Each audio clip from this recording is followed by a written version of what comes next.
তোমরা ডেঙ্গুর জন্য নতুন খাট, ফুল, বিছানার বন্দোবস্ত করো।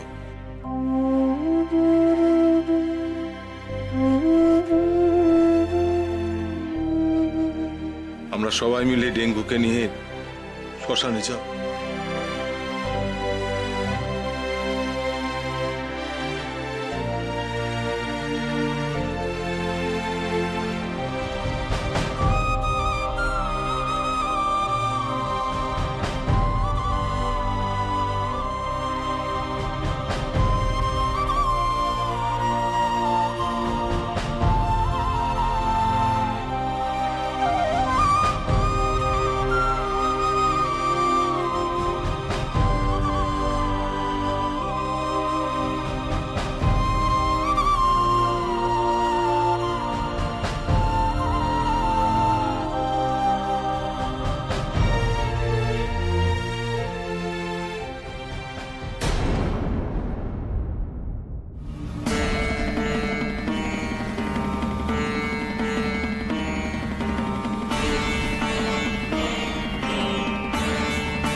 ডেঙ্গুকে তোলো তোমরা।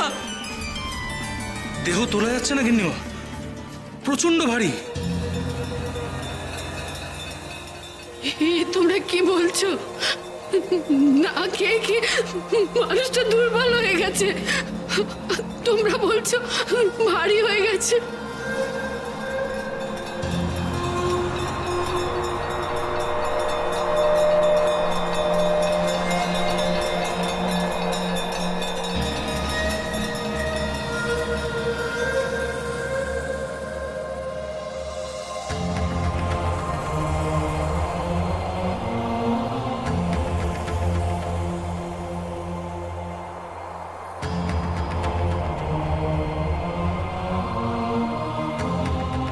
সত্যি গো, ডেঙ্গু আকার দেহ তোলা যাচ্ছে না, ভারে মাটিতে যেন আটকে গেছে। এ কিসের ভার?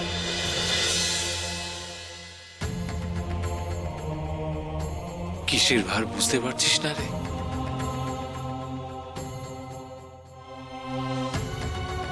ভালো মানুষের কর্মের ভার।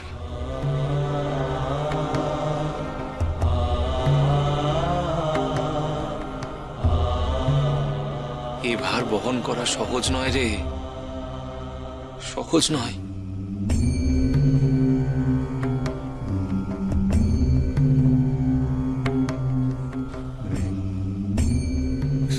সাধু বাবা, আপনার কথার মানে বুঝতে পারছি না।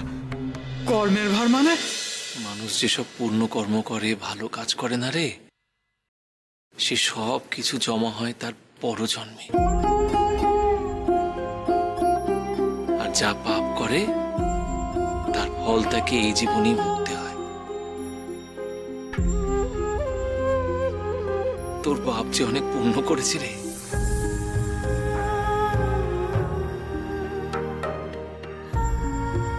ডেঙ্গু সব থেকে বড় পুণ্য করেছে আপনাকে এই বারোদি গ্রামে এনে। ও যদি আপনাকে এই গায়ে না নিয়ে আসতো তাহলে আমরা তো আপনার কৃপা পেতাম না বাবা। ওরে, আমার যাওয়া আসো তো মহেশ্বরের ইচ্ছে রে। ডেঙ্গু মাত্র আমার ডিঙি নৌকা হয়েছিল। আমি পুণ্য বলতে সৎ কর্মের কথা বলছি রে। নিজে কষ্ট পেলেও কখনো কাউকে আঘাত দিয়ে কোনো কথা বলেনি। কিন্তু বাবা যে সংসার ছেড়ে চলে গিয়েছিলেন, এটা কি ভালো কর্ম? সে তো তোদের ভালো রাখার চিন্তাতেই গিয়েছিল, জানিস না? খুব ভালো করে জানিস তোরা। সৎ পথে ব্যবসা করতে গিয়ে ঠকে গিয়েছিল। কিন্তু দেখ, অন্য কাউকে ঠকায়নি, কিন্তু হাজার কষ্টের মধ্যেও ঈশ্বরের প্রতি ওর বিশ্বাস ছিল, অবিচল বিশ্বাস ছিল। ওর আধারটাই ভালো রে, তাই তো তোরা ওর পুণ্যের ভার বইতে পারছিস না, বুঝলি?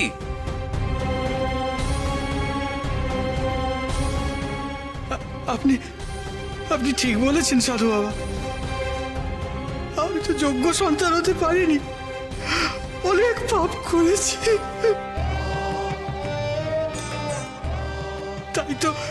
তাই তো আমি আমার বাবার কর্মের ভার বহন করার উপযুক্ত নই। সাধু বাবা, এই ভার যদি কেউ বইতে পারে তবে আপনিই পারবেন। আমার বাবা হয়তো আপনার কাঁধি চাইছে। সাধু বাবা, আপনি আমাদের সাথে শ্মশানে চলুন সাধু বাবা।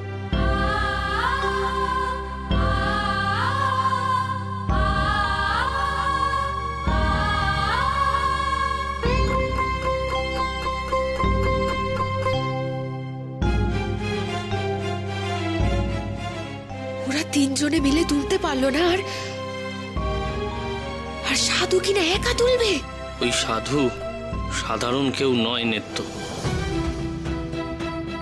ও সব পারে, সব।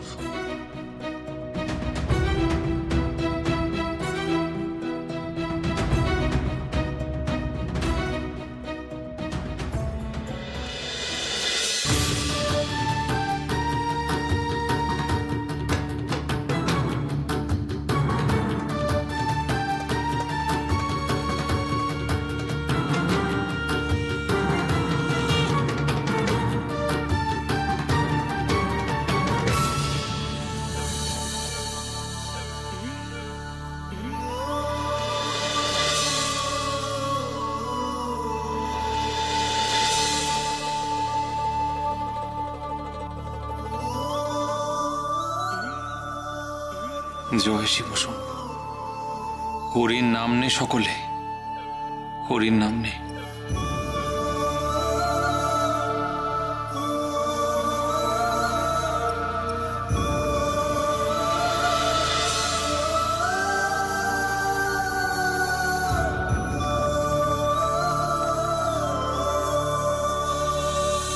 বলো হরি, হরি বল। পার করিয়ে দাও বলো হরি, প্রভু, হরি বল, বলো হরি, হরি বল, বলো হরি, হরি বল, বলো হরি, বলো হরি, বলো হরি, হরি বল, বলো হরি, বলো হরি, বলো হরি, হরি বল, গো তারণহার হরবে বলো হরি, বলো হরি, বলো হরি, হরি বল, বলো হরি, বলো হরি, বলো হরি, প্রাণ তেজি যদি পার করিয়ে দাও হে প্রভু ভব জলধি।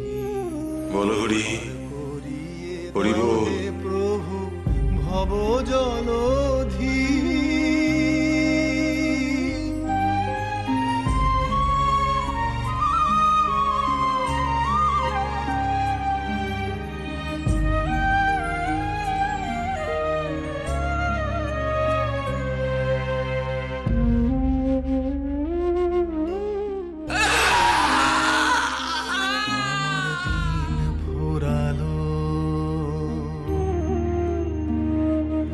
আমার দিন ফুরালো বাসনাতে আগুন দিলাম তাই, বিষয় জ্বালার আধার দেহ পুড়ে হবে ছাই। তাই একটি বারের মতো মাথায় হাত রাখো যদি, পার করিয়ে দাও হে প্রভু ভব জল।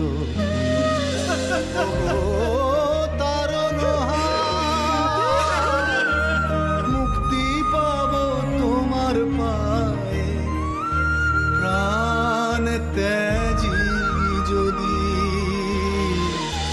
পার করিয়ে দাও হে প্রভু এবার ছেলের শেষ কর্তব্য পালন কর লখাই। জলধি। ডেঙ্গুর নশ্বর দেহকে এবার মুক্তি দে রে।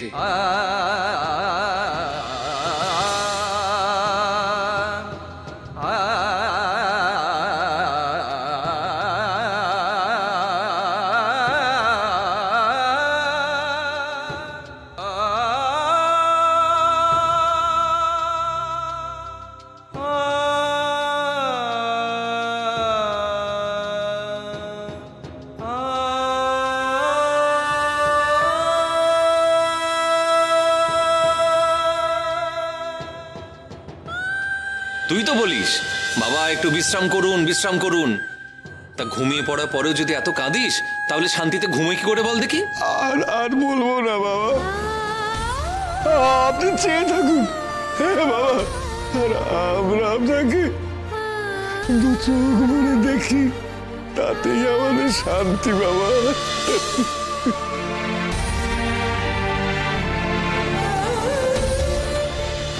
বাবা আমাকে আমাকে একা ফেলে যাবেন না বাবা,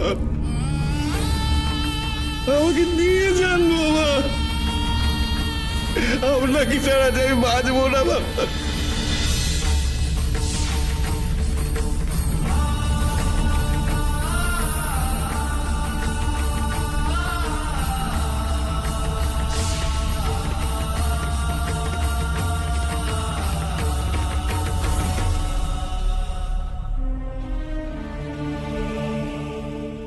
কেন এভাবে ছেড়ে তুমি চলে গেলে?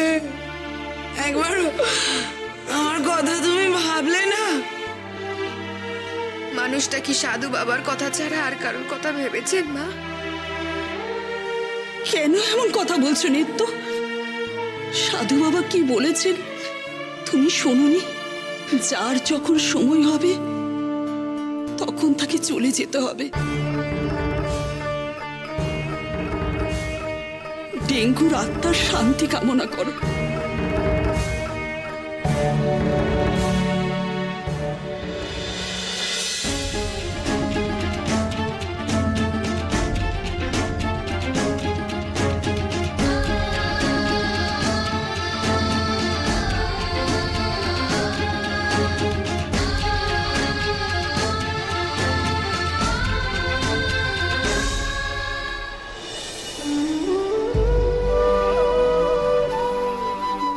তোর ইচ্ছে আজকে পূর্ণ হলো ডেঙ্গু। মহেশ্বরের চরণে তুই ঠাঁই পেলি, পরম শান্তিতে থাক বাবা।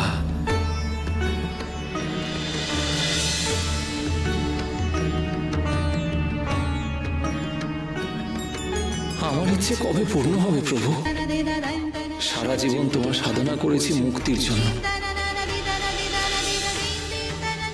সেই মুক্তি কবে হবে? কবে তুমি আমায় ডেকে নেবে গো মহেশ্বর? কবে?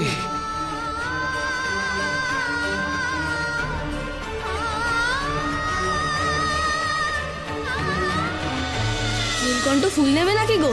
কি করে নিই বল দেখি বাবা, আমার কাছে তো কানা করিও নেই রে। যেদিন এই ফুল শুকিয়ে যাবে সেই দিন আসবো, সেই দিন এই ফুলের দাম কড়াই ঘন্টায় বুঝে নেবো। কেমন?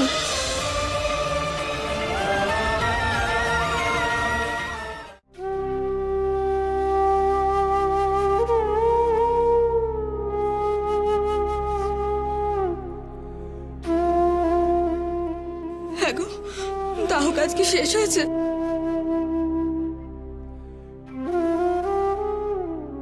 প্রায়।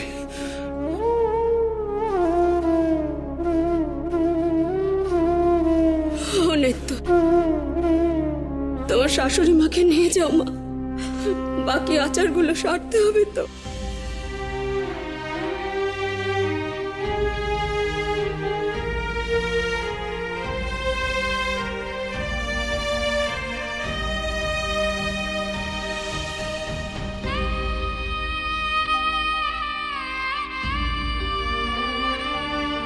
এই তো কদিন আগে বাবাকে নিয়ে ডেঙ্গু দাদা এ গাঁয়ে এলো, কত ঘটা করে শিব পুজোর আয়োজন করলো। আজ দেখো মানুষটাই নেই। এত তাড়াতাড়ি সে চলে যাবে আমরা এতটুকু টের পাইনি। দিন রাত বাবার খেয়াল রাখতো ডেঙ্গু, সবার মতো বাবারও মনটা পড়ছে।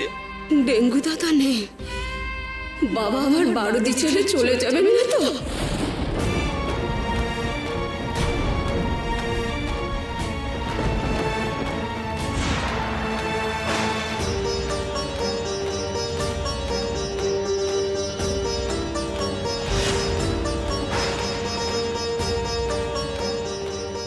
বাবা যদি চলে যান তাহলে তো আমরা আমরা আবার অনাথ হয়ে যাব। না না, আমি তাকে কিছুতেই যেতে দেবো না। উপনয়নের দিন যখন সে বাড়ির চৌকাঠ পার হয়ে যাচ্ছিল, মা হয়ে আমি তাকে আটকাতে পারিনি। আর জন্মে আমি আমার ছেলেকে কাছে পাইনি। এই জন্মে অনেক কষ্টে তাকে ফিরে পেয়েছি। আমি তাকে কিছুতেই হারাতে পারবো না। আমি কিছুতেই হারাতে পারবো না, কিছুতেই না। সাধু বাবাকে ছাড়া তো এ গা শূন্য হয়ে যাবে।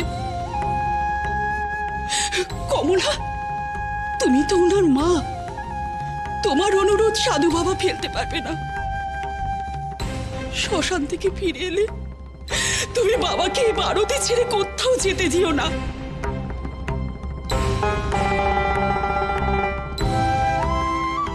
আমিও দেখব মায়ের আঁচল ছেড়ে সে কিভাবে চলে যায়। তাকে আমি কোথাও যেতে দেব না কিন্নিমা, আমি কোথাও যেতে দেব না।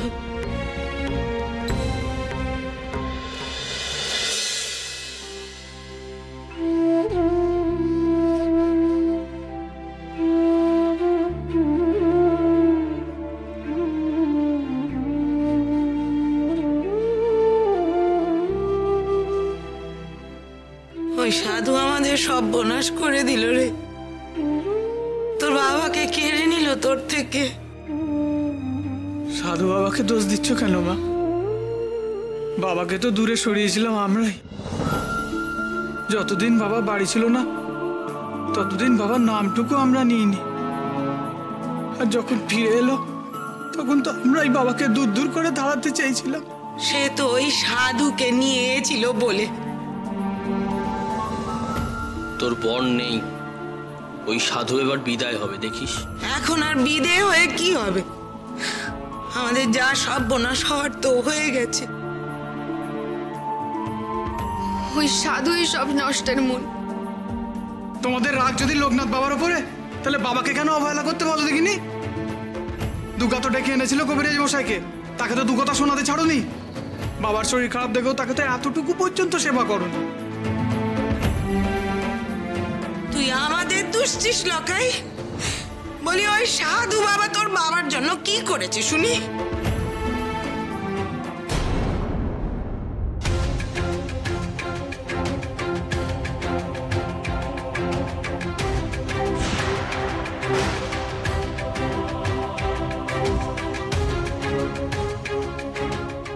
ও মা, এ তো দেখি আবার এসে জুটেছে।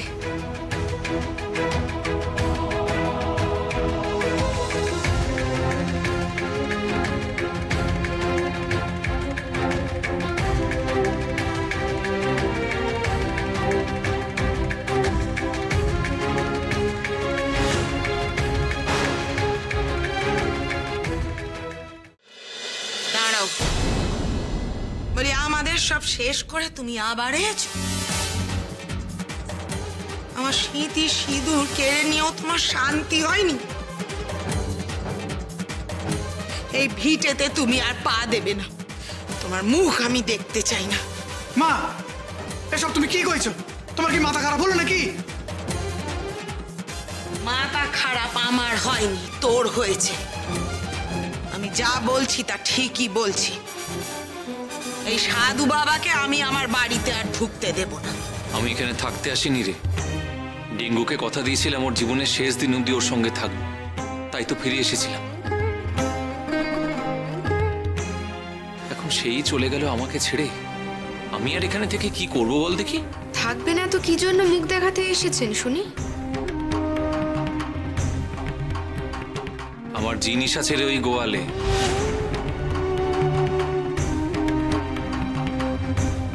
সেইটুকু নিয়েই আমি চলে যাব এখান থেকে। তোমার জিনিস মানে? যখন এসেছিলে তখন তো পরনের কাপড়টুকু ছাড়া আর কিছুই ছিল না। যা দিয়েছে ওই লখায়ের বাবা। তোমার কোনো জিনিস এখানে নেই। আছে রে, আছে আছে। এক ঝুড়ি ফুল আছে, ওই গোয়ালে রেখে গিয়েছিলাম। সেটা নিয়েই আমি চলে যাব। সেই ফুল এতদিনে নষ্ট হয়ে গেছে। ও যে ঈশ্বরের ফুল রে, ওই ফুল আবার নষ্ট হবে কি?